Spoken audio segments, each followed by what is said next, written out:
అన్నమాచారుల వారి సంస్కృత కీర్తన కేదారి గౌళ పొడువైన కీర్తన.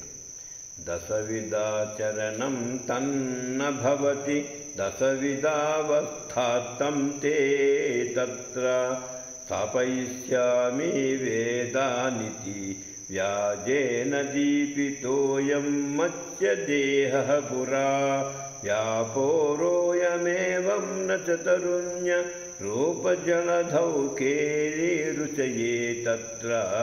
దశవిధాచరణం తన్న భవతి దశవిధావస్థాతం తే తత్ర ధారయిష్యామి మందరమితి వ్యాజేన చారు కచ్చపవిధాచరణం పురా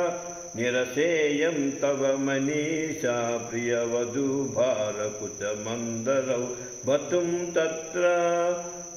భవముద్ధరిష్యామి పునరతి వ్యాజేన ధవలకటి వైభవం ధత్సే పురా వ్యవహృతిరియం న చ మహామహీ కుచతటే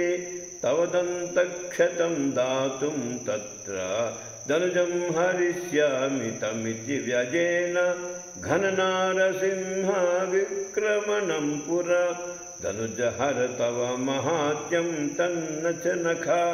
నఖా జనమిందిరాయాం ప్రసర్తుం తత్ర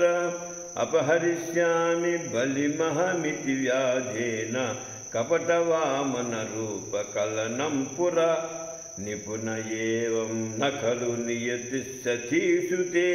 కపటాచరణం ఘటయితుం తత్ర సంహరిష్యామి నృపజనమితి వ్యాజేన బహ్వరుణతో ఏ ప్రాప్తి పురా సింహ విక్రమణ తే స్థితిరియం న చ సతీ విహ్వలత్వం తదా వేత్తుం తత్ర రావణం జేష్యామి రణ ఇతి వ్యాజేన భూవరత్వేతి భోగః పురా ఏవం న భవతి మహీనుతా విరహం సావధానేన ప్రహర్తుం తత్ర కంస హనిష్యామి కలమితి వ్యాజేన సంసారోయమాచరితః పురా హింసాదూరన సహితమిదం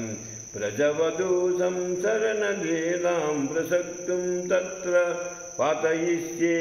ప్రబల ప్రలంబమితి వ్యాజేన జాతరోషస్య తే జననం పురా భూతరక్షకతే ప్రభుత్వథన్న ఖలు భూతలే రేవతీం భోక్తుం తత్ర బుద్ధో భవిష్యామి పురహృది వ్యాజేన బద్ధరోష ఇతి తే ప్రాప్తి పురా